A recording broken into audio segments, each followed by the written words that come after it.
আজকে আমরা একটা স্পেশাল মেনু করতে যাচ্ছি। শিং মাছ দিয়ে কলা দিয়ে একটা শিং মাছের ভুনা। কলাটাকে আমরা আগে লবণ হলুদ দিয়ে মাখাই নিয়েছি, এটাকে তেলে ভাজে নিব। তারপরে শিং মাছটাকে মশলার সঙ্গে ভুনা করব। তো এই পুরো প্রসেসটা দেখবেন আমাদের ভিডিওতে, সাথে থাকবেন। আর শিং মাছটা যে সাদা হয়ে গেছে, এটার পেছনে অনেক অনেক রহস্য বলে। এই পেঁপে পাতা আনো, এই আনো, সেই আনো, অনেক অনেক কিছু বলে। তো আমি আজকে ওই যে জালি আছে না কড়াই মাঝে, বাসন মাঝে, ওই জালি শিং মাছের এক পাশ ধরে আরেক পাশ খালি জালি দিয়ে আপনি ঘষছি। ঘষার পরে দেখি এই সাদা হয়ে গেছে। পরে কিছুটা ঘষার পরে আরেক পাশ যখন ধরছি, তখন শিং মাছের কাঁটাটা আমার আঙুল ঢুকে গেছে, অনেক রক্ত পড়ছে। তো যাই হোক, পরবর্তীতে আমি আর বাকিটা করতে পারিনি, তামান্না পরে শেষ করছে বাকিটা।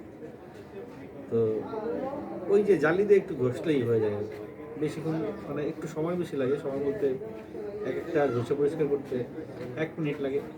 তো 4টা শিং মাছ আছে এখানে, 4-15-8 মিনিট লাগছে না? হ্যাঁ, মাছটা ধরে পাটা উল্টা করে পাটার উপরে এরকম ঘষতে হয়ে যায়। তো যাই হোক, খুব সিম্পল কথাটা, পরিষ্কার করেছি। রকটা কাটা হয়েছে, রকটা ফেলানো আপনাদের দেখাতে বললাম না। এই যে পিঠের এখানে কাটতে হয় একটু, এটা হলো পিঠের মাছটা।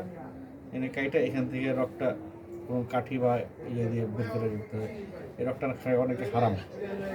তো এই মাছটাও আমরা একটু আগে ভেজে নেবো নাকি, তেলে ভেজে নেবো যেহেতু। তো এই তো আমাদের প্রসেস চলবে, চলেন আমরা আগে চুলায় আগুনটা ধরাই।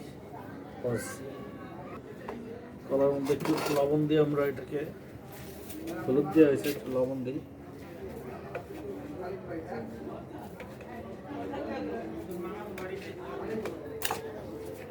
কলা কিন্তু পেটের যে কোনো ইসের জন্য ভালো, অসুখের জন্য কলা খাওয়া ভালো। যাদের পায়খানা নিয়ন্ত্রণ করতে পারছেন না, তারা কাঁচা কলা খাবেন, ভর্তা করে খান, তরকারিতে খান, পেট শক্ত হয়ে যাবে। হয়ে গেল আমাদের কলা প্রসেস। এটা তো কি লবণ মরিচ দেবো, এটা তো দিতে হবে, হলুদ লবণ না দিলেও হবে, কষাবেন না তখন। আচ্ছা, বাদ বাকি হলো আমাদের